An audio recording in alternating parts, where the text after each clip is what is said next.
Terima kasih Avila, tadi saya menghubunginya Avila. Bisa diundur seperempat jam karena saya tahu kalian kuliahnya panjang, jadi butuh rehat sebentar. Semoga seperempat jam cukup. Terus ini saya minta bantuan teman-teman ya untuk jadi co-host untuk membantu admitting teman-teman yang lain buat bisa masuk. Buat yang jadi co-host juga bisa merekam kalau memang mau merekam. Kalau ada yang mau minta akses rekam, silahkan chat ke yang akunnya Prodi Sarjana Gizi. Silahkan kirim chat dulu kalau memang ada yang mau minta akses untuk merekam. Oke, kita mulai aja pertemuan hari ini. Selamat sore semuanya. Kita ulangi lagi dengan PowerPoint yang sama, presentasi yang sama dengan yang sudah diberikan kemarin. Kita kemarin sudah sempat belajar tentang pengertian konseling gizi, peran ahli gizi, sama bagaimana sih menyusun konseling gizi yang efektif. Nah, hari ini kita akan belajar untuk apa sih beberapa fokus konseling gizi di beberapa topik yang sering dijumpai. Juga untuk beberapa aneka kelompok. Teman-teman yang sudah mendapatkan file ini kemarin tentu bukan menjadi hal yang susah untuk membacanya karena relatif bisa dipahami dengan baik apa yang ingin disampaikan. Nah, mulai dari sini gitu ya. Tapi sebelum masuk ke fokus konseling gizi ke sini, ke beberapa fokus konseling gizi, saya ingin mengajak teman-teman untuk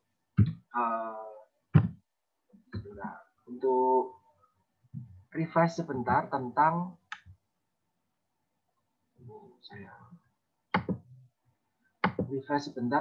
ini. Nah, ke salah satu bentuk pendekatan untuk membuat konseling menjadi sesuatu yang lebih efektif. Konseling jadi lebih efektif.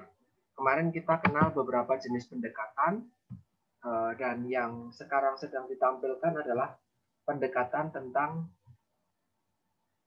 Gather approach to counseling. Jadi pendekatan dengan singkatan Gather gitu ya.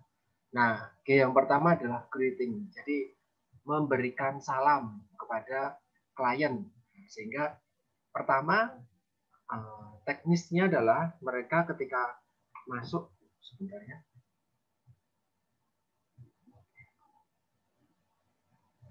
Nah, mereka ketika masuk ke ruangan ya, tentu kita bisa sambut mereka, mengajak mereka untuk dapat duduk, terus saling bertukar identitas, misalnya bertukar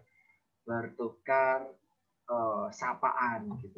Jadi mungkin kita bisa menyebutnya sebagai basa-basi secara singkat. Ini menjadi salah satu cara untuk mencairkan suasana. Mereka yang baru saja mungkin hektik ya dari mana, terus stressful barangkali dengan berbagai macam kondisi kesehatan mereka. Mereka terus suruh, ini ngapain nih saya harus masuk ke ruangan ini, ketemu siapa ya, orangnya siapa dan bagaimana, saya nggak tahu nih, ahli gizinya enak nggak ya. Itu banyak sekali menjadi pemikiran teman-teman klien dan pasien, sehingga ketika mereka datang dan masuk, kita menyambut dengan sukacita. Itu baru nanti mereka, oh ternyata enak nih. Nah, ketika mereka merasa enak, muncul tahap yang kedua nih, ask how clients feels. Kita tanyakan tentang bagaimana kabar, terus kondisi terakhir kesehatan menurut mereka itu seperti apa. Adakah keluhan atau tanda khusus gitu ya, gejala-gejala khusus yang mereka rasakan, apa yang mereka inginkan. Nah, ini menyampaikan atau mengizinkan klien atau pasien dan keluarganya untuk curcol. Di sini kesempatannya. Jadi di sini kita nggak ngomong langsung diskusi ke masalah intinya, enggak. Kita menanyakan dulu tentang kondisi pasien serta pandangan pasien tentang dirinya sendiri. Gitu. Nah, berikutnya kita bisa menyampaikan nih, kalau tadi adalah dari sudut pandang pasien, bagaimana mereka bisa menceritakan pengalaman mereka, bagaimana mereka bisa menceritakan kondisi mereka. Nah, ini kita sekarang mencoba untuk menganalisis apa yang mereka rasakan, kondisi yang mereka punya, itu dengan sesuatu yang sifatnya bisa dipertanggungjawabkan. Artinya objektif. Nah, jadi di sini kita tidak mengutamakan sudut emosinya. Jadi kita tidak jadi terlarut, misalnya dengan kondisi dari klien. Nah, di sini ada pendekatan yang kedua adalah untuk membuat analisis permasalahan, kita bisa menggunakan SMART, analisis SMART. Maka kita bisa tentukan sesuatu yang real bisa mereka capai. Misalnya, mereka datang dengan permasalahan berat badan yang berlebih. Ini sering banget klien dengan turun berat badan. Meskipun terkadang kita melihatnya klien ini nggak gemuk-gemuk amat, gitu ya. Artinya IMT-nya kalau misalnya dilihat dari sudut pandang IMT, sebenarnya IMT-nya nggak terlalu tinggi, masih dalam kategori overweight, belum masuk ke obesitas. Tapi mereka sudah cemas, mereka sudah, aku merasa berat badanku ini sudah terlalu tinggi dan penampilanku tidak lagi menarik. Gitu. Itu sudut pandang mereka yang kita dapatkan dari poin yang kedua ini. Nah, kita menyampaikan dari sudut pandang seorang nutrisionis yang objektif. Nah, kalau memang IMT-nya, misalnya kita pakai IMT ya, 25,5 misalnya gitu. Itu kalau pakai standar yang Kemenkes ya 2014 itu masih masuk overweight. Kita pakainya yang Kemenkes ya, bukan pakai WHO. Kalau WHO 2000 itu yang tahun 2000 untuk Asia Pasifik memang di atas 24 gitu ya, 23,99 itu sudah masuk overweight. Tetapi untuk yang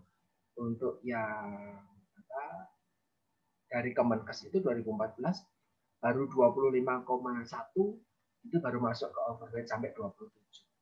Ya, kita pakai yang Kemenkes saja. Nah, terus mereka pengen nih, saya pengen turun berat badan. Kalau sekarang berat badan saya misalnya dengan IMT tadi 25,6, berat badannya misalnya ya, ini misal 55 misalnya gitu. 55 buat seseorang sudah menganggap dirinya sudah gendut banget misalnya. Terus di yang bagian yang kedua tadi dia saya sebenarnya pengen turun berat badan. Paling enggak ya 5-10 kilo lah kalau bisa. Itu harapan dari mereka. Nah, maka kita bisa sampaikan, sebenarnya kondisi dari Bapak, Ibu, Mbak, biasanya yang cewek ya. Dari kondisi dari Mbak itu saudari A gitu. Sebenarnya masuk overweight. Memang itu kegemukan. Tuh kan saya kegemuk.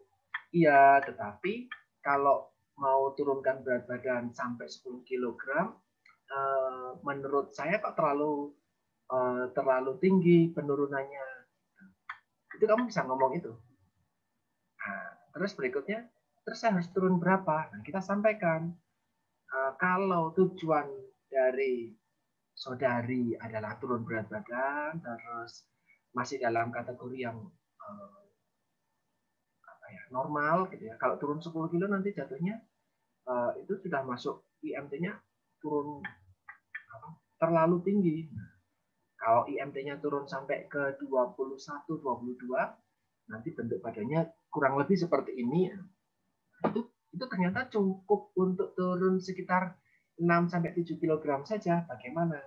Kita bikin deal-dealan. Nah, berikutnya, ya sudah nggak apa-apa. Turun 7 kilo juga nggak apa-apa. Nggak 10 kilo. Turun 7 kilo berarti tadi 55 kurangi 7, terus sekitar 48. Ya sudahlah 48, 47 nggak apa-apa deh. Gitu misalnya. Oke, kalau memang mau turun 7 kilo gitu misalnya, maka dengan asumsi penurunan berat badan yang sehat, yang tidak mengganggu sistem fisiologi secara umum, yang disarankan oleh kesehatan, yang mudah dan bisa dicapai itu adalah sekitar setengah kilogram, 200 gram sampai 500 gram ya, dari sampai setengah kilogram per minggu. Maka kalau misalnya turun setengah kilogram maksimal per minggu untuk turun sampai 7 kilogram itu maka butuh 14 minggu. Misalnya gitu.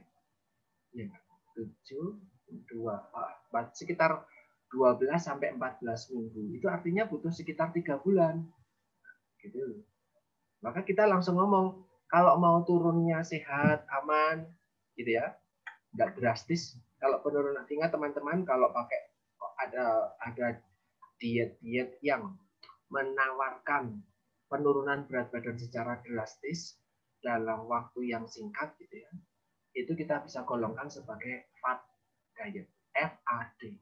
Fat diet itu biasanya bisa banget tercapai, turun langsung 15 kg dalam sebulan, dalam 2 bulan, itu bisa banget. Tetapi itu mengganggu sistem fisiologis tubuh. Biasanya dia turunnya bukan karena lemaknya yang turun, tetapi dia turunnya karena massa otot, massa air, massa tulang, gitu. Sehingga penurunan drastis itu biasanya juga diikuti kondisi kesehatan yang menurun juga. Nah, itu yang sebenarnya kita hindari. Orang-orang terbuai dengan, waduh enak nih turun 10 kg dalam 1 bulan. Bulan depan tetangga ada resepsian nih, misalnya gitu. Aku bisa pakai baju yang langsing, nah, misalnya gitu. Nah, itu maka bisa kita sampaikan. Targetnya maka bisa sampai 4 bulan, Bu, untuk mencapai itu. Lama. Nah, tetapi bisa dicapai dengan enak. Kalau pakai fat diet itu nanti ada efek yoyo. Ketika efek yoyo itu turunnya cepat, naiknya juga cepat. Kalau penurunan dengan terjaga, misalnya dengan batas tadi setengah kilogram per minggu, itu bisa menghindari dari efek yoyo. Artinya penurunannya itu gradual, ya, turun tetapi secara kecil tapi signifikan, turun dan gaya hidup mengikuti pola yang sehat sehingga orang tersebut bisa menikmati. Nah, orang yang merasa mengikuti fat diet itu cenderung tidak menikmati selama dia masih berusaha untuk mencapai target berat badan yang diinginkan. Nanti setelah mencapai berat badan yang diinginkan, mereka mencari ada cheat day enggak ya? Jadi malam minggu boleh nggak ya cheating untuk makan minum sesuatu yang sebenarnya tidak disarankan? Itu biasanya fat diet memperbolehkan. Nah, itu intermezzo ya.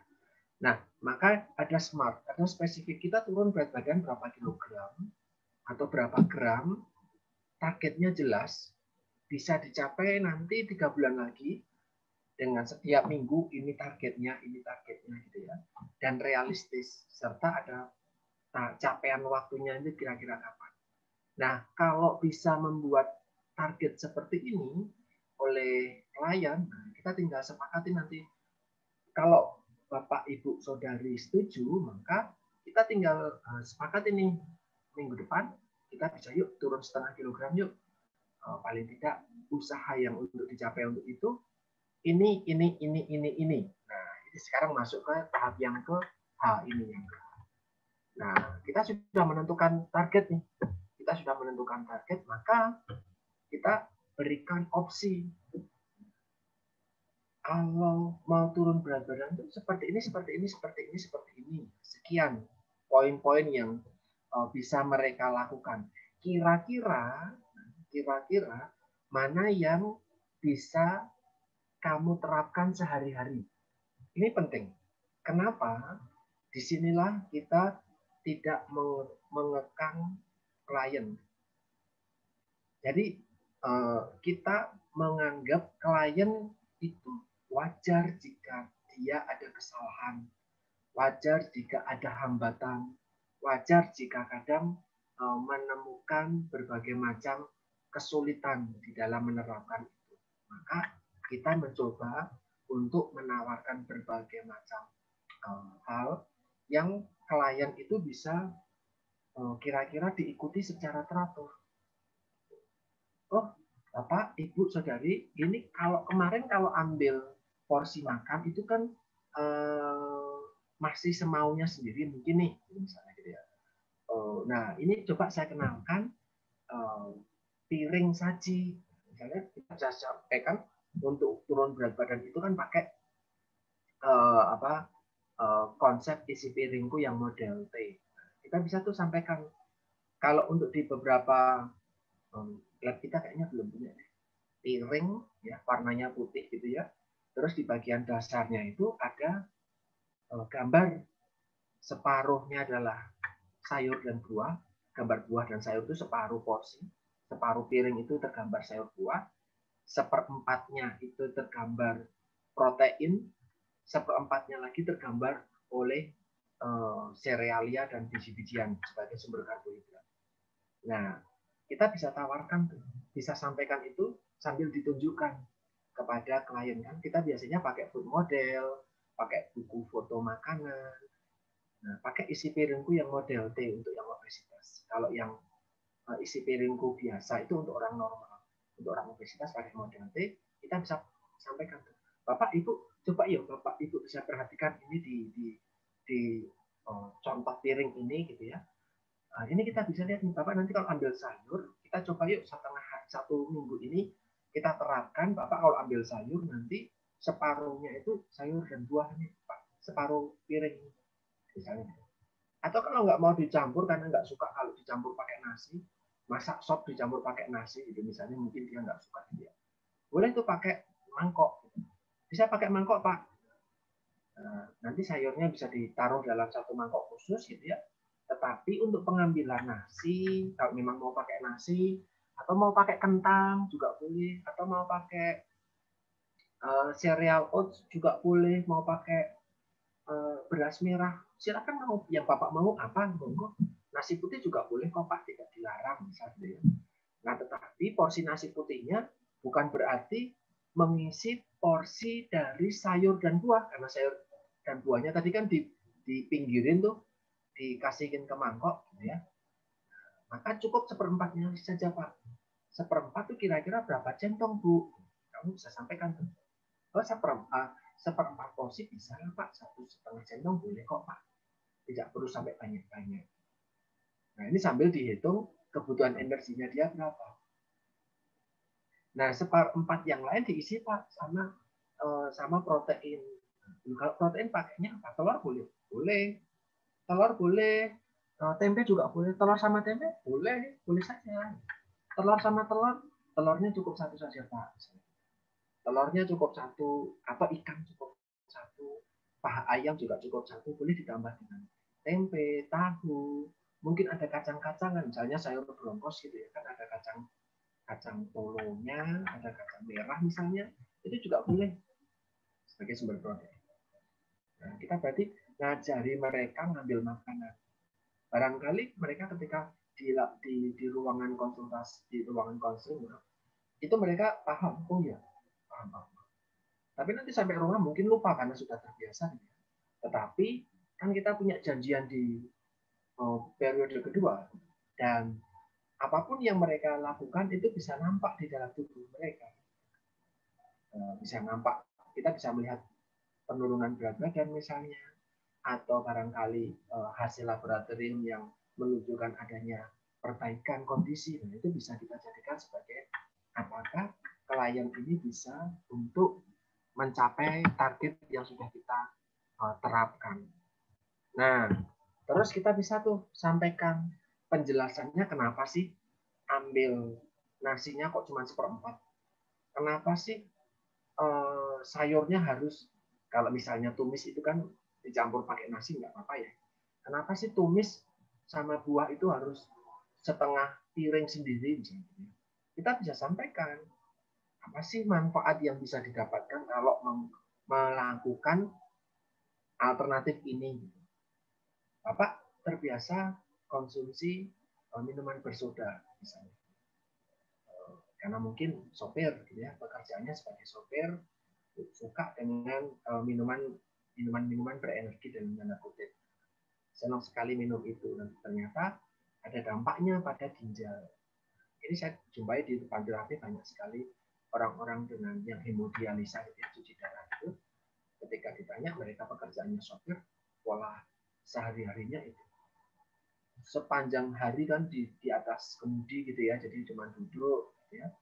Terus untuk dia tetap terjaga karena apa, truk itu kan nggak bisa ngebut, jadi pelan, tapi kan jarak jauh dari Jawa Timur atau bahkan mungkin Nusa Tenggara ngirim sapi sampai Jakarta atau Lampung, jadi luar biasa jauh dan mereka harus melek terus. Nah mereka itu konsumsi model seperti titik-titik jos, titik-titik Viton, itu mereka konsumsi itu, dan nggak cuma satu porsi, satu saset itu enggak, mereka konsumsinya pakai botol air mineral yang 1,5 liter itu mereka bisa isi 2-3 saset. Jadi mereka konsumsi itu sepanjang hari sambil menyetir, itu mereka konsumsi. Kalau haus mereka konsumsi. Jadi melek. Nah itu berlangsung cukup lama sehingga banyak menghasilkan kondisi gagal ginjal. Kita sampaikan kalau pola yang seperti itu, kebiasaan Bapak kemarin itu mengarah ke kondisi Bapak yang sekarang. Kita bantu mereka untuk mengenali penyebabnya. Nah, kita juga bantu mereka untuk mengetahui saran dari kita itu manfaatnya apa sih? Terus tujuannya apa sih kok kita mengajak masyarakat misalnya untuk cuci tangan? Kenapa sih harus cuci tangan? Kenapa sih kalau sayur dan buah itu juga harus dicuci dengan bersih? Tidak boleh tidak disarankan untuk direbus dalam waktu lama, apalagi dipanaskan berulang misalnya untuk makanan dengan santan misalnya. Kita jelaskan. Nah, kalau memang masyarakat klien itu misalnya tidak tahu caranya, misalnya ketika kita mengajak ibu dengan anak balita misalnya gitu ya, untuk MPASI, misalnya hari ini saya lagi ngajari istri saya bikin MPASI. Nah, kita nggak cuma ngomong, nanti kalau bikin MPASI untuk usia 6 bulan sampai 8 bulan itu pokoknya harus lumat. Pokoknya yang penting ini. Mereka tahu informasi itu, tetapi untuk melakukannya harus gimana? Ini hati ayam itu gimana ya? Kalau saya sukanya hati ayam yang digoreng, jadi ini digoreng dulu terus diremes-remes gitu pakai tangan, atau dikukus. Kalau dikukus kan amis.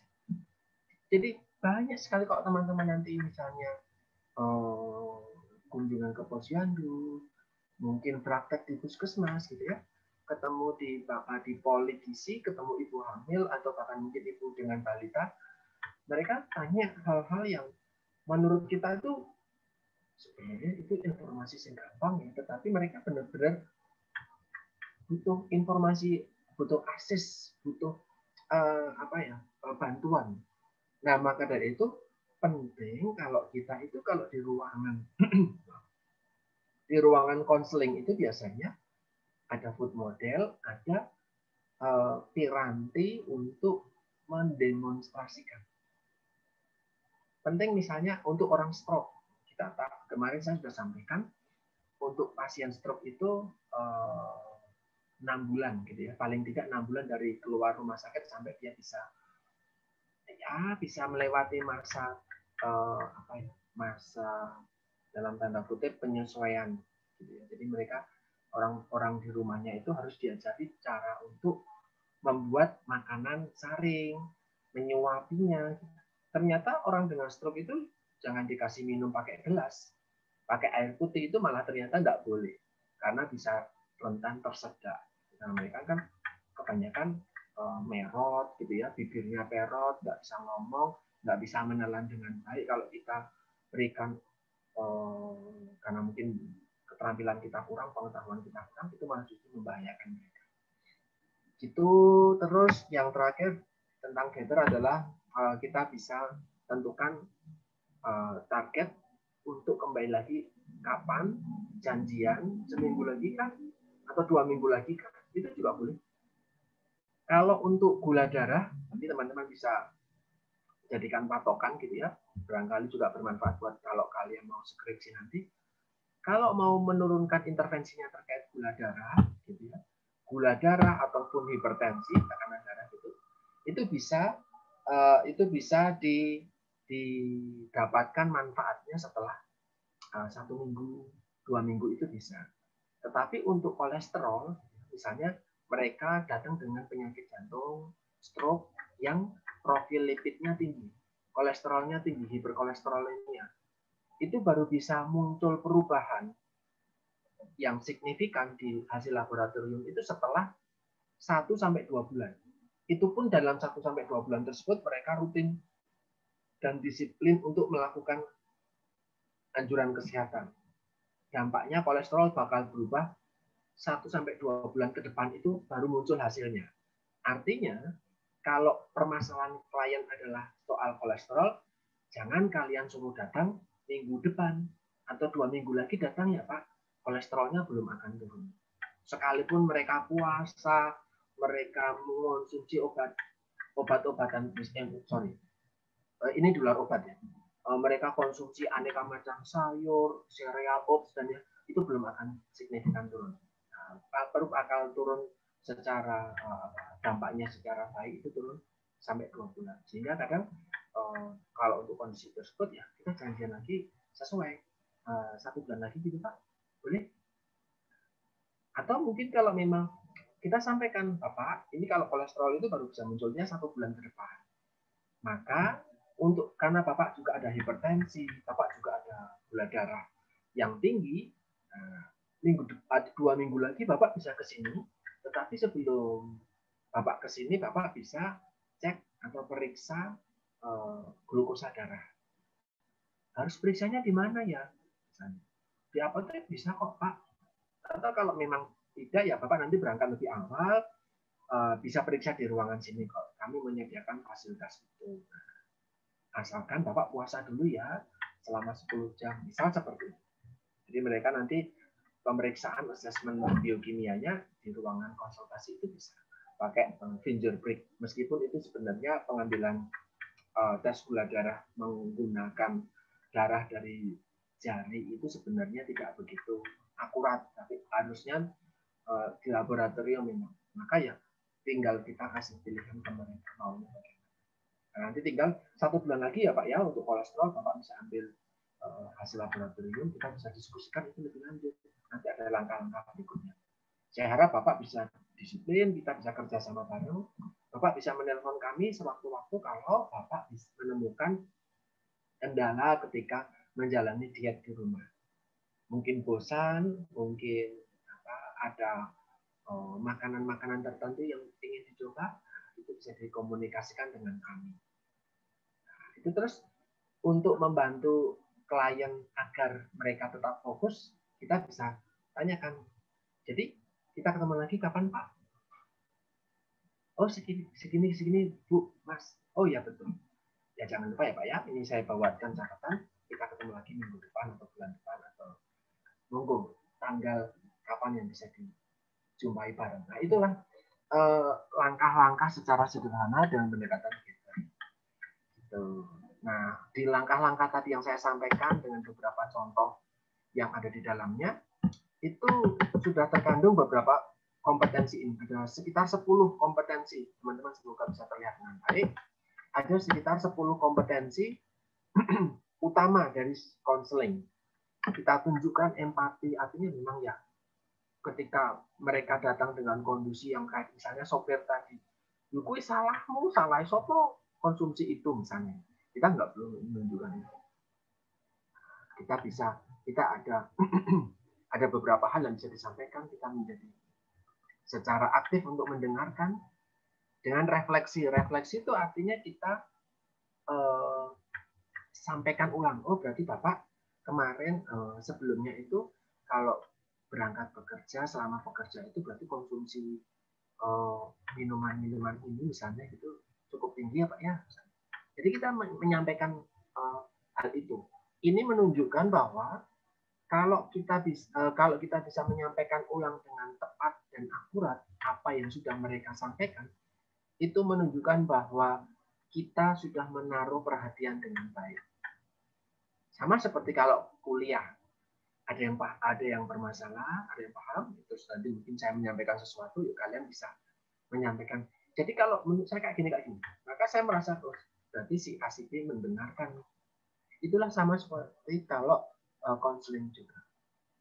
Gitu. Terus kita ada menggunakan menggunakan alat-alat untuk komunikasi secara efektif.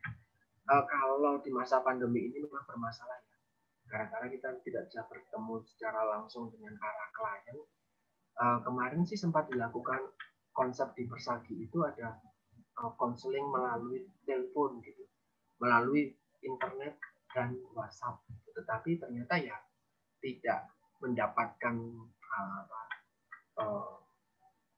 hubungan yang baik karena kadang ketika konseling itu klien sedang di rumah, mungkin disambi sama anaknya, tetangganya lagi ngapain sehingga dengar tetangganya lagi ngapa, itu mengganggu sehingga konsentrasi klien ke kita ke klien juga agak terganggu. Itu ketika memang pandemi ini.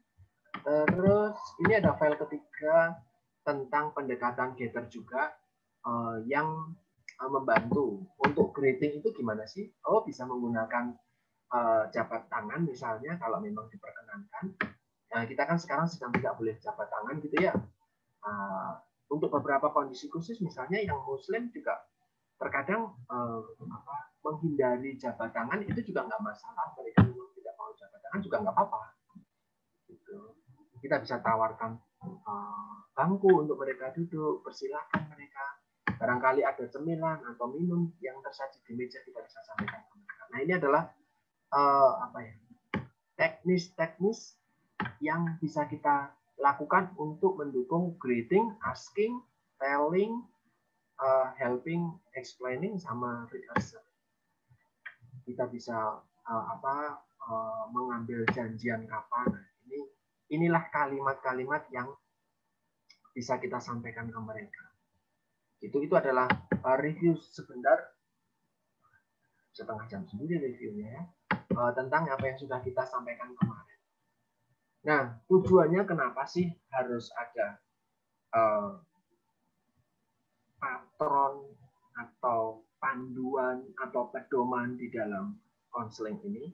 Agar apapun yang kita lakukan itu terstandar, satu. Yang kedua, agar tadi yang kita diskusikan tadi itu sudah terbukti klien-klien dan pasien yang mengikuti kegiatan tersebut itu menghasilkan perubahan yang menetap. Jadi tidak, kalau berat badan sudah turun ya terus mereka sepuas sendiri dan mereka bisa kembali lagi ke pola awal itu. Jadi konseling gizi ini memperhatikan aneka macam hal tadi sehingga perubahannya itu bisa berkelanjutan terus menetap, tidak yoyo gitu ya. Ini kemarin juga sempat kita diskusikan sekilas. Terus kita sekarang masuk ke topik khusus konseling. Nah, yang pertama adalah konseling kalau diet. Nah, yang pertama adalah konseling untuk rekomendasi yang spesifik, misalnya mau untuk kondisi-kondisi penyakit tertentu atau untuk usia tertentu, misalnya diet untuk pengaturan makan untuk anak SD. Misalnya anak SD-nya ada yang malnutrisi misal, atau bahkan mungkin balita, atau bahkan mungkin lansia. Nah, berikutnya kita mau nggak mau harus sudah paham di luar kepala tentang konsep ukuran rumah tangga untuk aneka macam kelompok bahan makanan. Nah, untuk kinerja kita di poli gizi ataupun ruang konseling, kita bisa menggunakan food model. Nah, tetapi food models itu yang bentuknya kalau di ruang PSG kalau nggak salah, itu ada food model bentuknya ada dua. Yang pertama dibuat piramida makanan, tetapi akan sangat sedikit karena piramidanya harus diisi oleh aneka macam bahan makanan sehingga makan tempat. Atau food model yang kedua ditaruh di kerdus. Itu kita juga punya tas kotak gitu. Nah, akan tetapi tidak semua bahan makanan itu ada di situ.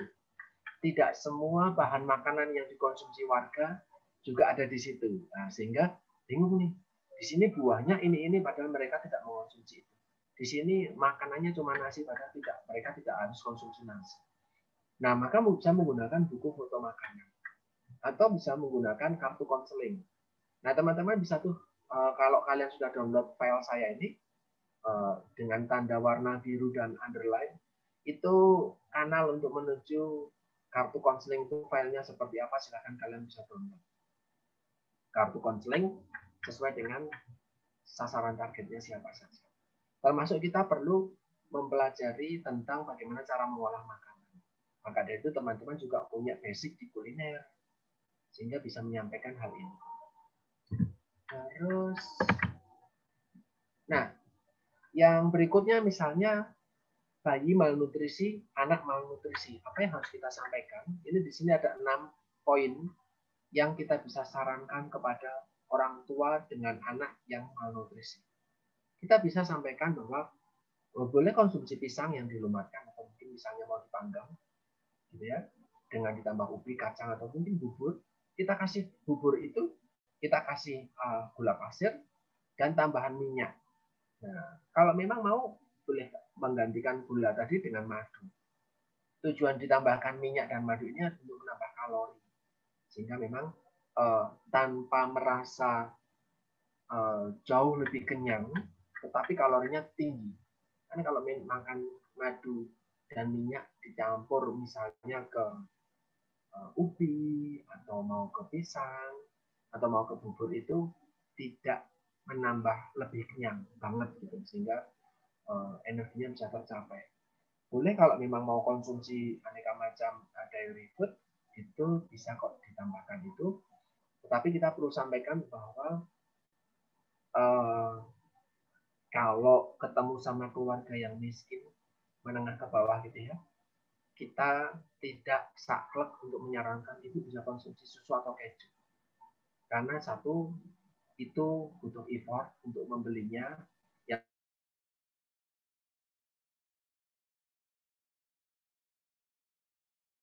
biasa konsumsi itu. Yang ketiga adalah dikhawatirkan mereka punya pemahaman tentang susu yang salah. Susu, ibu nanti konsumsi susu ya buat anaknya ya, tolong beli ini. Susu apa aja boleh kok bu, yang penting susu, misalnya gitu.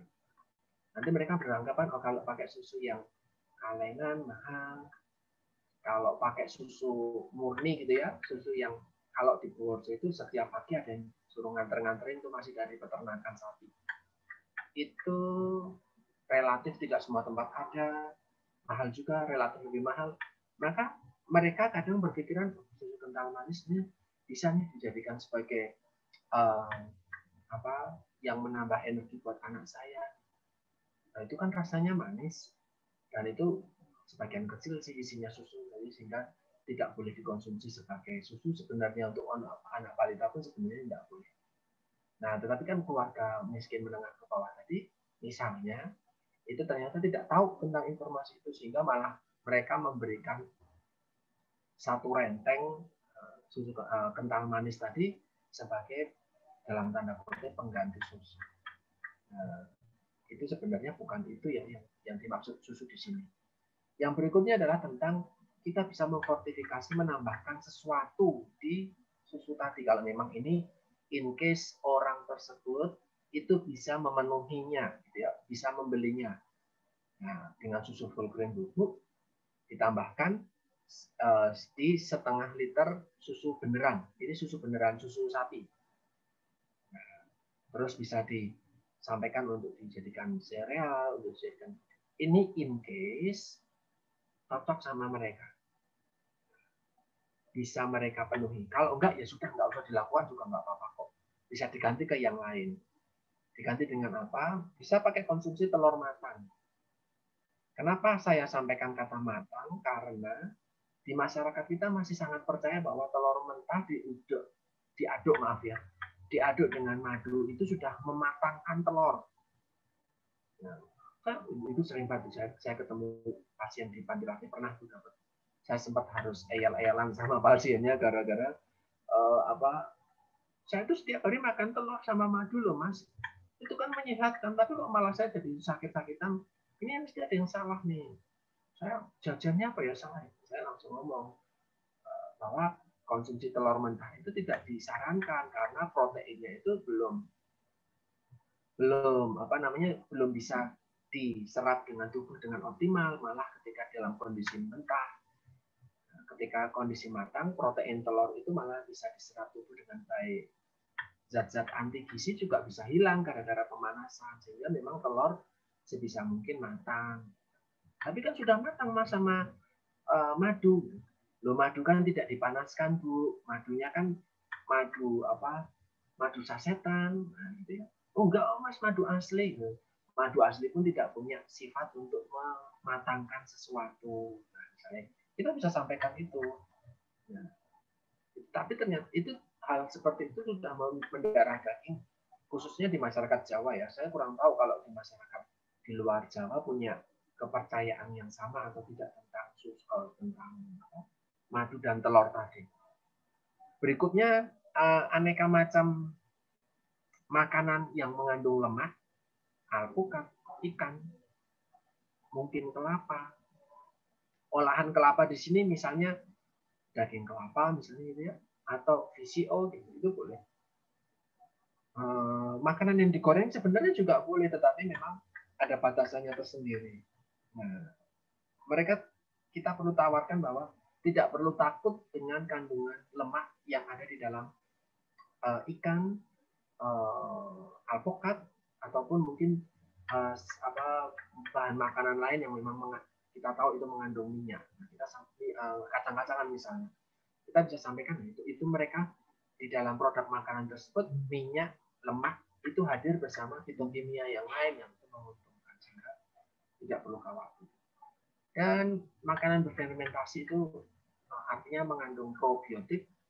Yang itu organismenya probiotik, itu memberikan manfaat yang baik di dalam membantu memberikan perlindungan di dalam sistem pencernaan, sehingga proses pencernaan bisa lebih optimal, sehingga apapun yang kita berikan dalam bentuk makanan ke anak tersebut atau orang dewasa dengan malnutrisi itu bisa dibantu penyerapannya dengan lebih baik ketika mereka juga mengonsumsi produk-produk dengan probiotik. Misalnya di sini miso, yogurt, atau bahkan mungkin susu fermentasi, atau sauerkraut, atau aneka macam jenis sumber probiotik lain. Sebenarnya tempe iya, tetapi orang Indonesia masak tempe itu digoreng, probiotiknya organismenya itu mati, bakterinya mati, sehingga ya tidak disarankan konsumsi tempe sebagai sumber probiotik. Kalau sebagai sumber protein oke, tapi sumber probiotik kalau kita konsumsinya dengan cara dipanggang, dibakar, tempe bakar ada ya, saya pernah makan tempe bakar, terus digoreng, ya itu sudah mati semua itu probiotik. Seratnya masih ada tapi probiotiknya mati. Nah, misalnya ada malnutrisi ringan, kita anjurkan untuk mereka makan secara teratur.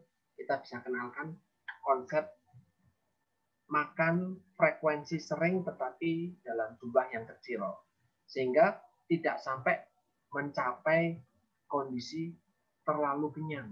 Nah, kalau terlalu kenyang maka mereka menganggap aku tadi 2 jam lalu atau 3 jam lalu sudah makan kok dan sekarang masih kenyang. Mendingan dikasih porsinya kecil sehingga aku kok masih lapar ya, aku coba makan lagi aku ya. Tadi kan porsinya cuma sedikit. Tetapi mereka teratur, itu akan lebih mudah. Itu juga akan memberikan kesempatan organ pencernaan kita untuk menyerap secara gradual. Tidak dalam satu waktu mendapatkan tugas banyak banget untuk mengolah makanan. Pencernaan kita untuk kerja berat nanti. Mendingan kerjanya kecil-kecil. Nah, tetapi sering. Ini membuat pencernaan bisa bekerja dengan lebih efektif untuk kondisi malnutrisi gitu ya. Itu yang lebih aman. Berikutnya kita bisa ngomong tentang makan itu bukan masalah akses ekonomi saja yang kita sampaikan ke klien kita, tetapi kita bisa mengajak mereka untuk cobalah konsumsi yang lebih bervariasi. Kalau hari ini masak sayuran A, nanti bisa masak sayuran B. Gitu. Nah, teman-teman di mata kuliah manajemen MIPM gitu ya, dengan Bu Amri dan Bu Ima itu sudah dipelajari tentang rotasi makanan. Ini sebenarnya rotasi menu, sorry. Ini sebenarnya membantu untuk menentukan hari apa menunya apa sehingga nggak bosan dan bisa mendapatkan zat gizi yang lebih bervariasi dari aneka jenis sumber makanan. Tetapi ini kita perlu sampaikan bahwa kita perlu tahu betul dari mana klien dan pasien ini berasal, ekonominya itu seperti apa, akses. Kalau kita ngomong, Bapak jangan makan nasi sama tempe terus dong. Nah, kalau ternyata itu yang bisa didapatkan, bagaimana? Gitu ya. Berikutnya, kita bisa sarankan mereka mengonsumsi sumber asam lemak esensial. Lagi-lagi, bisa nggak dicapai. Minyak biji bunga matahari, minyak biji labu, minyak zaitun, nah itu harganya mahal banget, itu setengah liter. Kalau di Superindo bisa sampai 90.000, 100.000. Nah, maka bisa diganti dengan misalnya, boleh kok konsumsi ikan. Ikan pun tidak harus ikan laut, ikan sungai pun boleh. Ikan lele boleh nggak? Boleh. Gitu. Jadi kita punya banyak opsi.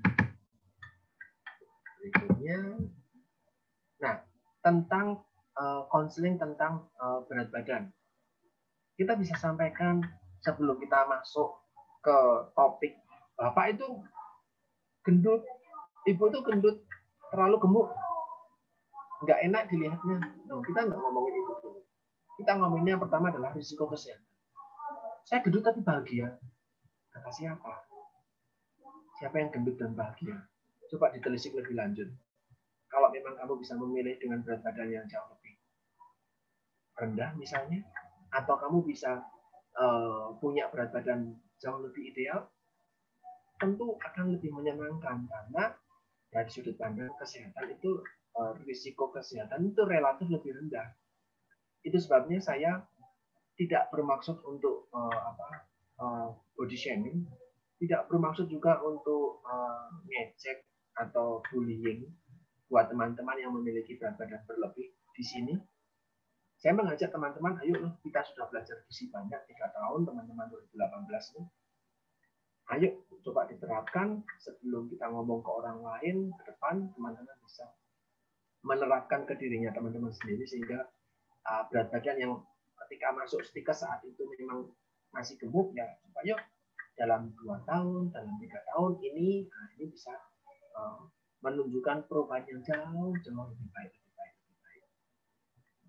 Terus berikutnya kita bisa sampaikan berat badan yang sehat itu seperti apa sih? Apakah kurus itu sehat? No, kurus juga nggak berarti sehat. Karena sehat tidak bisa dilihat dari mata saja, lewat antropometri itu kan itu secara mata. Tetapi dari sudut pandang biokimia, dari sudut pandang hasil laboratorium, dari sudut pandang fisikal klinis itu juga perlu dipertimbangkan. Sehingga orang-orang kurus ternyata diabetes. Orang-orang kurus ternyata punya kadar kolesterol yang tinggi. Itu juga sering banyak dilihat dan itu tidak nampak. Orang diabetes, orang dengan kolesterol tinggi itu tidak bisa dilihat dengan mata si A itu punya atau si B itu enggak. Mau pakai hasil laboratorium. Gitu. Hanya saja memang berat badan yang kita lihat secara mata, secara visual itu memang punya risiko yang lebih tinggi dibandingkan mereka-mereka yang ada di dalam rentang IMT status gizi yang normal. Nah, setelah itu kita juga harus tahu anjuran makan yang sehat itu seperti apa sih. Terus untuk klien ini bisa diarahin untuk modifikasi diet seperti apa. Kalau tadi saya sampaikan ke teman-teman bahwa penurunan berat badan yang baik, yang sehat, yang disarankan, yang minimal efek fisiologisnya di tubuh itu adalah sekitar setengah kilogram satu minggu. Nah, untuk mencapai setengah kilogram dalam 1 minggu itu, apa sih usaha yang bisa dilakukan? Itu teman-teman harus tahu. Memang tidak dipelajari di mata kuliah ini, tidak juga dipelajari di dietetik. Sepertinya tidak juga di dietetik, karena dietetik itu belajar langsung ke penyakit. Sebenarnya bisa dipelajari di isu diet, tapi isu diet tahun ini tidak dilakukan. Nah, isu diet itu kita bisa belajar bagaimana sih mencapai setengah kilogram. Nah, kasih clue saja ya, karena memang teman-teman tidak mengambil itu, setengah kilogram itu bisa dicapai dengan penurunan 500 kilokalori dalam setiap hari. Kalau asupan energi kita, kebutuhan energi kita, misalnya ketika saya itu, saya IMT-nya misalnya, saya IMT-nya 27 misalnya. Terus kebutuhan energi saya ketika saya hitung, itu ternyata dalam kondisi sehat itu sekitar 2.500 atau 2.600 misalnya. Nah, saya mau menurunkan berat badan dengan target setengah kilogram per week, itu bisa dicapai dengan saya menurunkan kebutuhan kalori sekitar 500. Maka saya kebutuhannya 2.500 bisa di-adjust menjadi kebutuhannya menjadi 2.000. Nah, untuk 2.000 ini saya bisa mendapatkan dari kalorinya, dari karbohidrat, lemak, protein, vitamin, mineral, serat, air, itu dari apa aja dan berapa, nah itu baru didiskusikan. Karena biasanya hampir tidak mungkin, boleh digarisbawahi, hampir tidak mungkin orang yang mengonsumsi di bawah kebutuhan itu kondisinya gemuk, hampir nggak mungkin. Mereka bilang, saya itu makannya dikit kok, tapi kok gendut ya, kayaknya ini angin deh. Makan dikit kok langsung jadi naik berat badan. Kita perlu sampaikan bahwa ya yang kamu makan dikit, tetapi energinya, densitas energinya tinggi. Misalnya roti kue ulang tahun, itu kalau teman-teman dapat kue ulang tahun atau brownies, itu satu potongnya itu bisa sampai 200-300 kalori. Kalau dibuat nasi itu bisa sampai 3 porsi, hampir 3 porsi nasi. Dan kita hampir nggak makan 3 porsi nasi. Nggak bisa gerak kalau saya makan 3 porsi nasi, saking kenyangnya. Tapi makan sepotong, 2 potong, 3 potong brownies, bisa. Nah, tanpa dikerasa itu sudah makan, sudah energinya tinggi banget. Maka ini kita bisa ajak klien untuk lebih kenal. Berikutnya kita juga ajarkan mereka, kenalkan mereka tentang tujuan yang realistis. Turun berat badan seminggu, 1 bulan 15 kg, bisa. Dengan upaya yang enggak susah, bisa. Ada obat-obatan untuk peluntur lemak, ada obat-obatan ada terapi sedot lemak, ada aneka macam ulah dan ini itu. Tetapi ya itu tadi penurunan lebih dari setengah kilogram, yang turun biasanya bukan massa lemak. Target kita adalah massa lemak. Yang turun justru yang menguntungkan. Air, tulang, protein, otot-otot itu yang turun. Nah, tadi dari sudut pandang diet. Nah, seorang ahli gizi nutrisionis gitu ya, juga belajar tentang gizi olahraga. Maka harus mengcombine pengaturan makan tadi dengan aktivitas fisik yang sesuai itu seperti apa. Kalau orangnya obesitas, jangan kamu suruh dia jogging. Itu sangat-sangat memberatkan. Walaupun jogging ya, itu sangat memberatkan tungkai kaki bagian bawah. Karena menopang berat badan dia saja sudah susah. Kok tambah dengan jogging? Maka ketika dia joggingnya di GSP ya, di depan UGM, banyak yang bisa lari bukan lagi jogging, mereka akan minder. Aku kok bisanya cuma jalan kaki, aku bisalah lari, itu malah nanti bisa meningkatkan risiko osteoartritis. Orang obesitas bisa osteoartritis radang di sendinya karena memang menekan terlalu tinggi. Maka olahraga untuk orang obesitas, orang kegemukan bisa renang, bisa sepeda. Itu lebih aman. Renang dan sepeda itu lebih aman. Nah, kita sarankan itu. Maka berapa harus lama, berapa sering, kita perlu paham juga. Barangkali ketika menjelaskan tentang diet, kondisi mereka juga stressful gitu ya, kita bisa sampaikan bagaimana cara manajemen stres. Dan aneka macam gaya hidup yang lain. Cuci tangan pakai sabun, tidak merokok, apalagi ya. Sekarang pakai masker, ditambah pakai masker. Dan aneka macam pola hidup sehat yang lain. Itu bisa diterapkan juga untuk orang-orang konsumen berat badan. Ini yang sering kita temui ibu hamil dan menyusui kalau teman-teman nanti ketika berpraktek di lapangan ketika semester 6 gitu ya.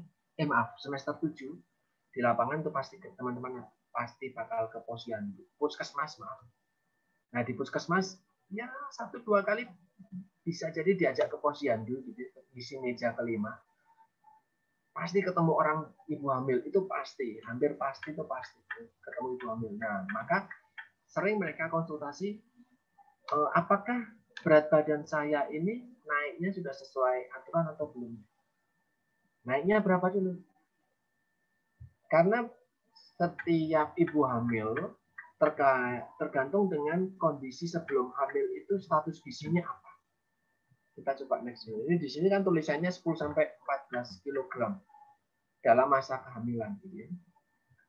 Untuk mencapai target lahirnya nanti tepat minggu, tepat bulan secara normal, artinya tidak ada komplikasi, dan berat badan bayi ketika dia lahir itu mencapai 3,3 kg. Itu ketika penambahan berat badan ketika sebelum hamil sampai 9 bulan itu sekitar 14 kg. Kita cek di sini.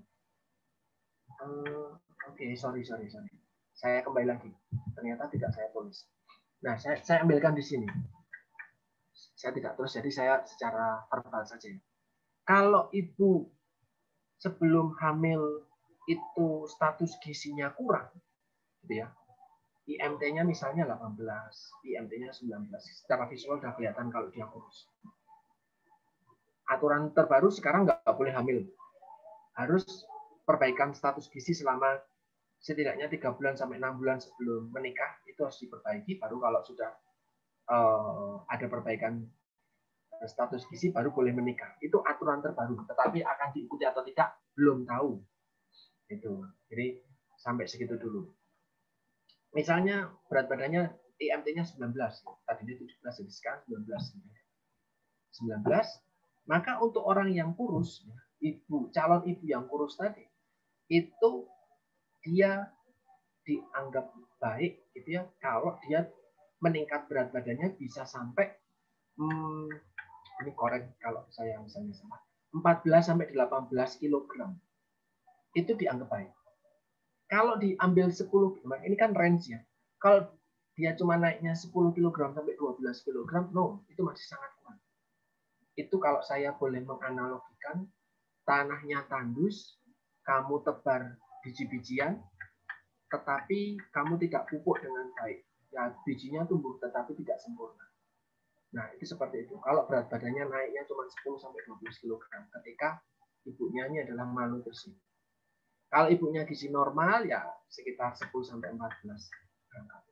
Tetapi ketika orang wanita obes, ya, wanita overweight dan wanita obes dia hamil, itu ternyata justru tidak diperkenankan berat badannya naik di atas 12 kg. Jadi cuma sekitar 8 sampai 10 kg saja untuk obesitas. Jadi sehingga kalau kita melihat ya, misalnya ibu A, ibu B, ibu C, ibu D, atau 10 orang ibu-ibu dengan kondisi awal sebelum dia mulai hamil gitu, itu status gizinya ada yang kurus, ada yang malnutrisi, ada yang dulu normal, ada yang dulu overweight atau obes. Maka ketika mereka masuk ke 9 bulan, itu sebenarnya relatif semuanya hampir sama. Sebaiknya. Nah, itu. Kalau nanti orang obes, kok hamil, terus makin obes, itu bisa menambah komplikasi ketika proses melahirkan. Kalau orangnya malnutrisi, peningkatan berat badannya kok kecil juga, itu juga menimbulkan komplikasi kehamilan. Gitu, sehingga topik tentang ini itu sebenarnya sangat menarik untuk didiskusikan lebih lanjut. Hanya saja memang itu di mata kuliah lain. Semoga di mata kuliah GDDK kemarin Gizi Daur Kehidupan sempat bicara soal ini. Yang kedua adalah tentang manfaatnya. Bisa lahir secara normal, tepat bulan, tidak nambah atau bahkan tidak prematur. Prematur itu akan membuat malnutrisi, risiko malnutrisi naik. Lebih dari 42 minggu ke-42 itu juga berisiko lain. Janinnya dalam tanda kutip tua di kandungan. Dan berat badan di bawah 2,5 itu juga risiko malnutrisi. Di atas ini itu juga risiko lagi. Jadi bayi itu punya risiko untuk bayi besar itu ada risikonya sendiri. Biasanya bayi besar karena ibunya diabetes. Biasanya.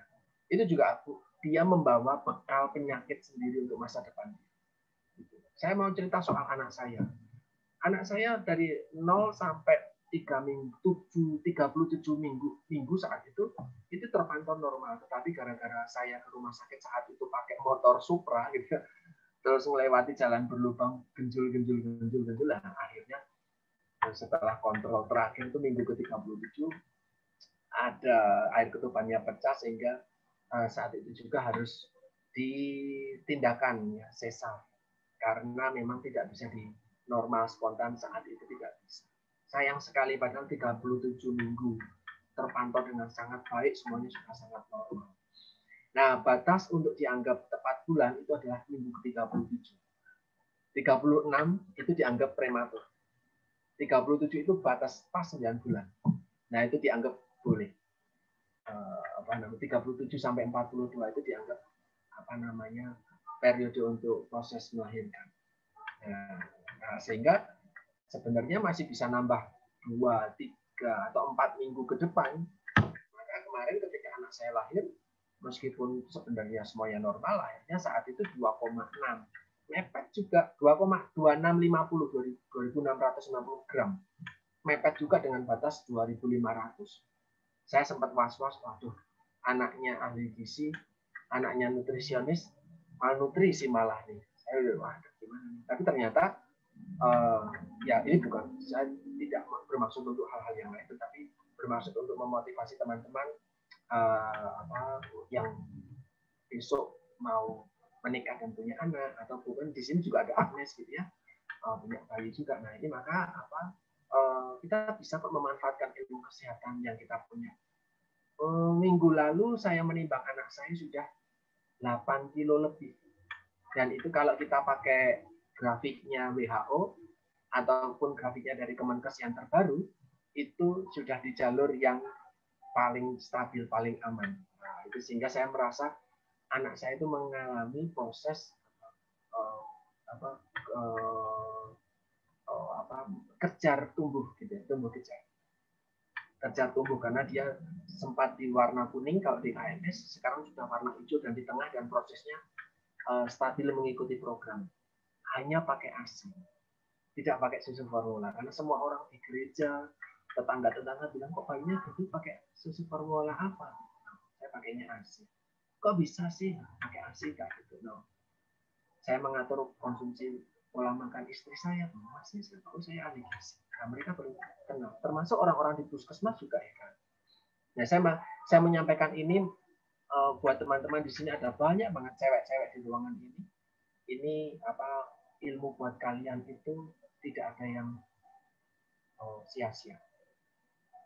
Semoga nanti kalau anak kalian semuanya lahir dengan normal, tepat bulan, dan berat badannya ideal seperti ini.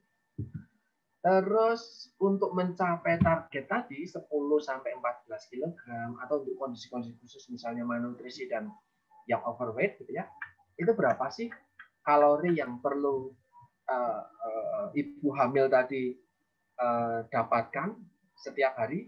Ini masuk ke trimester 1 tidak ada perubahan sebenarnya. Trimester 1. Jadi 3 bulan pertama itu tidak ada penambahan yang berarti. Tetapi masuk ke 3 bulan sampai 6 bulan, itu ibu hamil perlu makan tambahan 360 kalori. Atau masuk 6 bulan sampai 9 bulan, itu lebih tinggi lagi. Nah, termasuk tentang protein. Kalau yang hamil adalah remaja, artinya ya anak SMP sekarang ada yang hamil ya, sampai batas usia 18 tahun, itu mereka setidaknya ambil proteinnya sekian, 1,5 gram per kilogram berat badannya dia sebelum hamil. Tapi kalau orang dewasa, misalnya teman-teman sekarang sudah hampir semuanya dewasa ya, 19 ke atas, itu proteinnya ditambah, ini bukan total, tetapi ditambah 10 gram dan 31 gram bahkan. Nah, artinya perlu makan lebih banyak gitu ya. Nah, teman-teman bisa download tuh brosur untuk gizi kehamilan dan menyusui di kanal tersebut, untuk bagaimana cara menyusui dengan baik, bagaimana MPASI. Ini brosur-brosurnya untuk mereka-mereka yang masih anak muda, dan untuk ibu hamil yang ternyata itu mereka memiliki kondisi HIV gitu ya, teman-teman bisa download di sini. Nah, di sini juga disampaikan bahwa ketika ibu hamil itu tidak menyayangi anaknya, atau ibu sudah menyusui tidak menyayangi anaknya, tidak memberikan kasih sayang yang baik, pemberian makanan yang tidak tepat, tidak higienis, itu malnutrisi pada anak, meskipun anak tersebut lahir dengan sehat. Nah, malnutrisi inilah yang menyebabkan kematian pada negara berkembang seperti di Indonesia. Untuk kondisi berikutnya, ketika bertemu dengan orang-orang yang dengan penyakit-penyakit tertentu, ini misalnya saya ada kanal dari WHO untuk mereka yang terkena tuberkulosis, teman-teman bisa cek di sini, atau ada beberapa tanda gejala mual, muntah, itu harus seperti apa pola makannya, itu teman-teman bisa download di sini. Management of Common Symptom, ini misalnya mual, muntah, pusing, gak enak. Nah, karena kemarin saya sampaikan, orang yang sakit itu tidak enak makan, itu betul, bukan dibuat-buat. Itu memang betul, karena memang ada inflamasi, sehingga menghasilkan sitokin. Sitokin di tubuh menyebabkan nafsu makan berkurang, penginderaan, pengecapan itu juga fungsinya berkurang, sehingga makanan yang menurut biasanya enak jadi nggak enak, meskipun itu makanan favorit. Nah, pola makan yang turun, anoreksia, nggak mau makan, itu ternyata meningkatkan progresivitas penyakit tersebut. Nah, sehingga kita datang membantu para pasien, membantu para klien untuk mencapai kebutuhannya, meskipun sebenarnya nafsu makannya turun. Gitu. Ini kemarin di kampus ini ada yang kena COVID ya, salah satu satpam kena COVID, beliau menyampaikan ke kita kalau nafsu makan saya belas hilang, nggak bisa merasakan apapun, nafsu makannya hilang, ini maunya cuma mual muntah, nggak mau makan apapun, nggak mau, padahal nafsu makan saya itu biasanya tinggi banget. Nah, ini semuanya gara-gara sitokin tadi, badai sitokin tadi membuat jadi nggak nafsu makan. Penjelasannya seperti apa? Nah, ini di kolom di gambar ini teman-teman bisa melihat siklus. Kenapa siklus? Karena semuanya akan saling mempengaruhi. Pola makan yang kurang, asupan makan yang kurang bikin status gizinya kurang. Status gizi kurang ditandai dengan berat badan turun, gangguan pertumbuhan berat badan misalnya untuk bayi, untuk muscle wasting artinya ototnya hilang, defisiensi mikronutrien, itu menyebabkan sistem imun turun. Sistem imun turun, mudah terserang penyakit atau penyakitnya ini jadi sering muncul, more frequent, lebih gawat, severe, dan infeksinya dalam jangka panjang. Itu juga akan menyebabkan nafsu makan makin turun lagi. Sehingga kalau kita nggak memutus ini, ya orang yang sakit infeksi ataupun sakit degeneratif gitu ya, itu nggak akan sembuh-sembuh. Nah, malah sering kita temukan orang yang malnutrisi di rumah sakit itu meninggal. Maka dari itu asuhan gizi diawali dengan screening untuk mencegah malnutrisi lebih lanjut. Karena kita tahu orang dirawat di rumah sakit banyak yang malah justru makin sakit karena tidak di screening dengan baik. Terus ini mereka ketika ada non-communicable disease atau penyakit-penyakit degeneratif yang tidak menular. Ini di sini ada manualnya, teman-teman bisa download. Setelah dirangkum, ya ini ada 6 komponen yang teman-teman bisa pelajari, bisa sampaikan. Kalau teman-teman di rumah punya keluarga yang dengan kondisi penyakit non-communicable disease, stroke, jantung koroner, diabetes, gagal ginjal, asam urat, apalagi GERD, apalagi dan aneka macam penyakit yang lain, kanker, HIV dan yang lain. HIV itu infeksi. Itu ada 6 topik yang bisa terus-menerus untuk disampaikan. Yang pertama adalah konsumsi rendah gula. Artinya konsumsi gula boleh saja, tetapi di bawah 4 sendok makan per hari. Itu untuk orang normal. Tetapi untuk orang yang dengan kondisi khusus, ya bisalah gulanya tadi diganti dengan gula pemanis buatan, itu boleh dikonsumsi sebagai pengganti gula. Kalau mau pakai minum gula manis misalnya gitu ya, ya bolehlah bikin teh sehari 1 kali manis boleh, 1 sendok makan boleh, tapi cuma 1 kali. Atau mau setengah sendok makan 2 kali itu juga boleh. Artinya tidak sama sekali anti gula, tidak. Nah yang berikutnya, kalau konsumsi minuman dengan gula misalnya teh botol, itu gulanya bisa sampai 40 gram. 40 gram ya. Kebutuhan sehari maksimal 50 gram. Ini sebotol bisa 40 gram sendiri. Sebotol apa?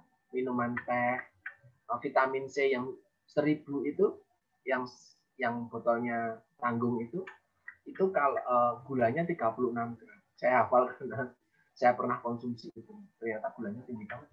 Dan itu bisa sekali minum habis. Sehingga lebih baik minuman dengan produk-produk kemasan tersebut, kita perlu membantu membaca labelnya itu ada gulanya berapa.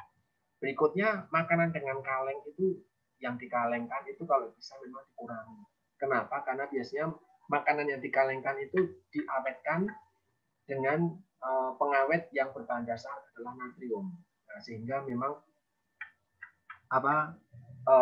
konsumsi natriumnya jadi tinggi meskipun tidak sudah berusaha untuk mengurangi garam dapur, garam meja, tetapi kalau masih pakai makanan yang dikalengkan itu banyak natrium. Ya, hipertensinya akan membantu penyakit tersebut malah makin meningkat. Yang ketiga adalah yuk coba dibiasakan yuk konsumsi sayur dan buah. Kalau kemarin cuma bisa konsumsi sayur seadanya gitu ya, ya bisa ditingkatkan lah. Ya kita tahu harga buah relatif lebih mahal, tetapi kita tidak harus mengonsumsi buah yang mahal dan mewah. Pisang itu termasuk buah, pepaya itu termasuk buah, sehingga mengonsumsi pisang ataupun pepaya ataupun apa di rumah kalian ada bengkoang, di rumah kalian ada mentimun, di rumah kalian barangkali ada tomat, ya itu dikonsumsi karena itu juga termasuk dalam keluarga buah itu tadi. Tidak harus yang mahal seperti apel, seperti pir misalnya, anggur, tidak harus seperti itu, apalagi durian. Yang keempat adalah tentang coba untuk latihan fisik secara teratur. Kita punya batasan gitu ya, tergantung dengan berat badan tadi saya sampaikan. Ini untuk orang berat badan normal, yuk coba di moderate activity, ya mulai dari jogging, bersepeda boleh. 30 menit setiap hari itu lebih baik dibandingkan seminggu sekali olahraganya 2 jam. Jadi lebih baik frekuen, sering, tetapi cuma setengah jam. Setengah jam atau 1 jam deh maksimal. Lari pagi, jalan kaki sore misalnya gitu. Naik turun tangga kalau memang bisa ya. Atau apa yang bisa dilakukan, bersepeda keliling kompleks misalnya setengah jam sampai 1 jam setiap hari, istirahat di Sabtu Minggu, jadi 5 hari kerja, belajar maksudnya, berolahraga misalnya, itu diperbolehkan dibandingkan hanya olahraga 1 kali doang setiap minggu, apalagi dibandingkan dengan yang sama sekali tidak olahraga. Yang kelima adalah sumber serat. Tadi sayur buah itu juga sumber serat, tetapi kita kenal ada sumber serat lain, kacang-kacangan, biji-bijian, serealia. Untuk kacang-kacangan perhatikan kalau orang tersebut, pasien kita itu punya asam urat atau tidak. Kalau punya, kacang-kacangan perlu dibatasi, termasuk produknya. Tahu tempe itu juga perlu dibatasi. Karena dia ada purinnya juga asam uratnya dari proses kacang-kacangan tadi. Yang terakhir, konsumsi rendah lemak. Rendah lemak dari lemak yang jenuh, lemak yang trans. Mulai dari margarin, mentega, pakai minyak goreng, ataupun yang digoreng, nah itu juga dikurangi. Kalau mampu, beli minyak zaitun. Itu lemak, itu minyak. Tetapi komponen MUFA, monounsaturated fatty acid-nya lebih tinggi dibandingkan aneka macam minyak yang lain. Sehingga meskipun itu minyak, meskipun itu digunakan untuk menggoreng, itu lebih aman dibandingkan jenis minyak yang lain.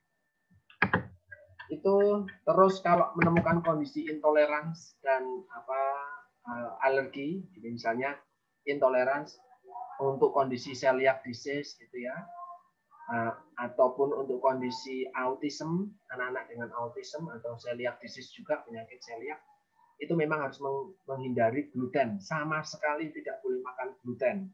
Gluten adalah protein yang sering ditemukan di serealia, gandum, rye, ataupun produk serealia yang lain. Dan olahannya, tepung terigu, roti, mie instan, itu perlu dibatasi. Perlu dihindari sama sekali. Tidak boleh. Kalau ini levelnya tidak boleh karena memang intoleransi. Nanti malah jadi memperparah kondisi. Untuk yang alergi, kita perlu tahu alerginya apa. Alergi udang, alergi kacang. Saya kenal ini 2018 ada yang alergi kacang, kalau nggak salah Bella. Saya ingat kamu cerita 2-3 tahun lalu, kalau kamu alergi kacang, saya tidak tahu sekarang masih iya atau tidak. Alergi apa lagi ya? Alergi kacang, alergi aneh-aneh ya. Orang tuh kadang saya alergi, kamu nggak alergi, ataupun yang lain. Itu muncul dan itu kita perlu kenali. Itu alerginya seperti apa, sehingga yang berikutnya adalah kita kenal konsep makanan pengganti atau substitusi. Kalau memang alergi kacang-kacangan sebagai sumber protein, diganti pakai apa? Nah, kita kenal itu sebagai sumber proteinnya tetap tersedia. Gitu. Nah, itu yang bisa saya sampaikan ke teman-teman semuanya. Kita masih punya waktu beberapa menit. Monggo kalau memang mau bertanya, dipersilahkan. Saya sambil buka breakout karena ini ada Bu Purna masuk juga untuk breakout. Monggo kalau memang mau bertanya, ada yang mau ditanyakan, silakan.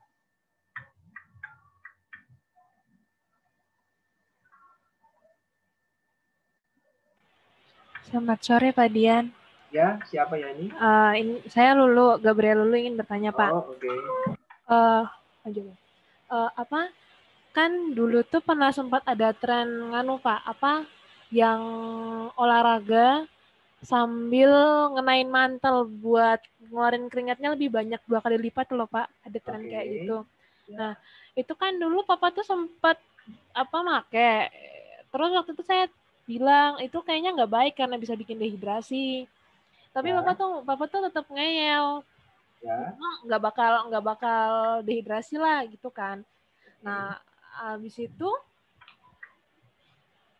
sempat ngeyel-ngeyelan sampai berantem, akhirnya saya biarin aja. Nah akhirnya Papa tetap olahraga jalan cepat gitu pakai itu, tapi pulangnya tuh langsung minum yang manis-manis kadar gulanya tinggi.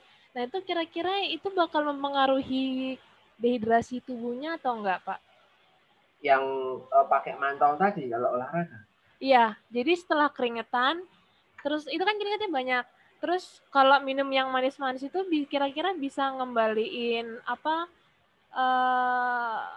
kadar airnya atau enggak Pak? Oke. Ini sering banget ya, saya pun punya teman yang mau latihan masuk ke militer saat itu, mereka harus menurunkan berat badan dan latihan fisik, ya bilangnya gitu ya. Teman saya nih, latihan fisik dengan olahraga jam siang hari itu pakai jaket yang anti air itu loh. Nah, ya mungkin kamu bisa sebutnya mantol dan yang lain. Terus pakai celana pendek atau mungkin full mantol di aspal itu mereka lari. Ya berat badan memang turun, tetapi yang turun bukan lemak, tetapi yang turun adalah air, karena itu keringatnya dia akan terus-menerus keluar karena panas, dan sebenarnya itu nggak efektif, ya berat badannya turun betul, tetapi itu yang turun adalah air, sehingga kita bisa bilang itu sebenarnya mengarah ke dehidrasi. Nah yang kedua adalah, apakah olahraga itu harus minum minuman yang manis untuk menggantikan atau mencegah dehidrasi? Yang dehidrasi yang keluar, yang menyebabkan kita kadang geliyeng, pusing, lemes, malah ketika berkeringat berlebih, itu sebenarnya bukan kadar glukosa, tetapi adalah mineral-mineral yang larut di dalam keringat kita. Nah, ketika kita olahraga, betul, kadar glukosa itu memang berkurang, sehingga kita lemes. Betul, itu memang betul. Tetapi tergantung olahraganya apa. Kalau kita jogging gitu ya, kita jogging tanpa menggunakan alat penutup tadi, mantol dan yang lain, itu saya sambil berikut ini. Itu baru akan menurunkan cadangan glikogen di hepar. Itu setelah 45 menit. 30 sampai 45 menit baru cadangan glikogennya habis. Glikogen hepar ya, tidak pakai glikogen otot. Glikogen hepar itu mulai habis, maka kita kadang mulai lemes. Nah, setelah dari itu masuk ke 1 jam, misalnya lari, jogging gitu ya, mulai 1 jam, bersepeda mulai 1,5 jam masuk gitu misalnya. Itu maka mulai dipecahlah itu massa otot, massa lemak. Nah ini yang sebenarnya kita harapkan. Nah massa lemak mulai dipecah.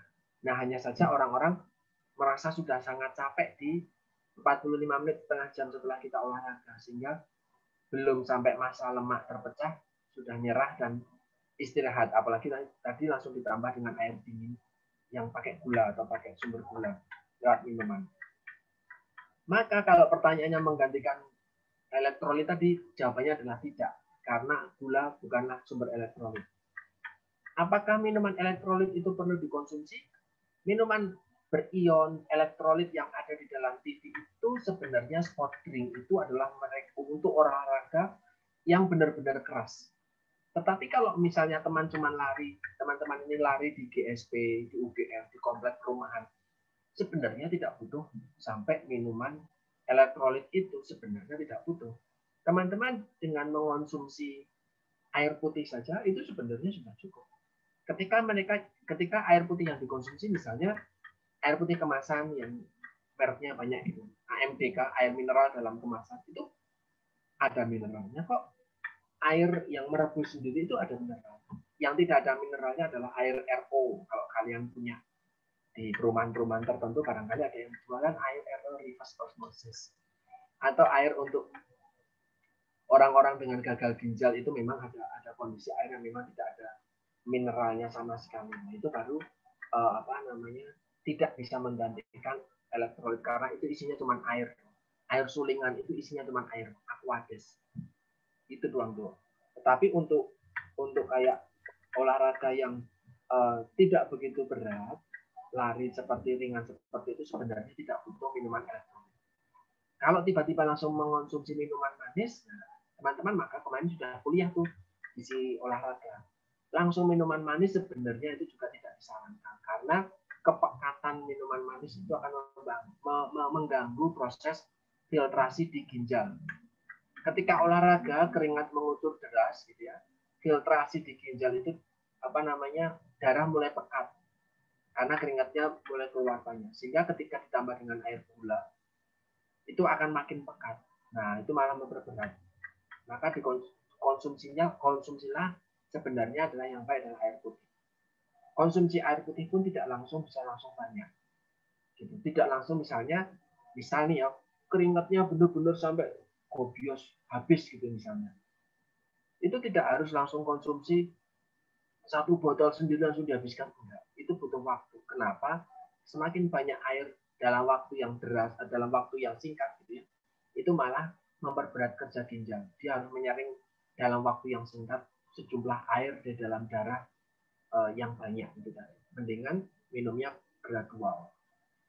Itu loh, saran saya adalah tidak olahraga dengan pakaian yang tertutup. Malah kalau kita lihat orang-orang yang berolahraga itu menggunakan pakaian yang lebih ringan, menyerap keringat, sirkulasi udara dengan baik, itu sehingga yang keringat keluar tetapi langsung dinetralkan dengan angin, dinetralkan dengan udara, keringatnya menguap sehingga tidak membuat panas yang berlebih.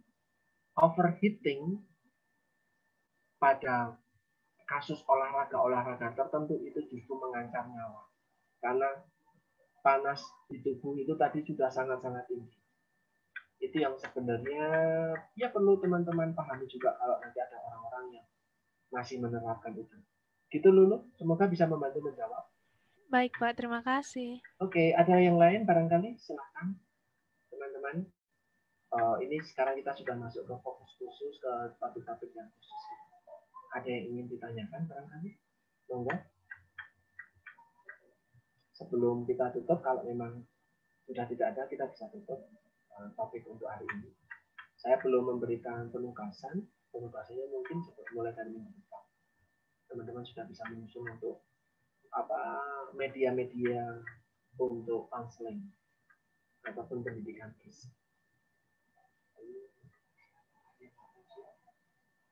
Oke, ada yang masih ingin bertanya sesuatu kan? Nah, ini yang saya tawarkan. Silahkan kalian bisa tawarkan konseling gizi ke siapapun itu mulai dari hari ini. Siapapun, keluarga kalian atau siapapun. Ayo, saya adalah calon ahli gizi, calon nutrisionis. Saya seorang mahasiswa gizi Panjarape. Saya membuka konseling. Kamu mau tanya apa? Terus naik berat badan, turun berat badan, atau penyakit tertentu? Kalian bisa tawarkan. Mulai dari ucapan terima kasih sampai mungkin ada uangnya sendiri. Itu boleh. Itu terima kasih untuk perhatiannya hari ini. Semoga apa yang saya sampaikan bisa bermanfaat buat teman-teman. Kalau memang ada pertanyaan lebih lanjut, kita bisa diskusi di dalam. Terima kasih sekali. Selamat sore semuanya. Sehat-sehat ya. Terima kasih Pak. Terima kasih Pak Dian. Terima Selamat kasih sore. Pak. Sore Pak. Terima kasih.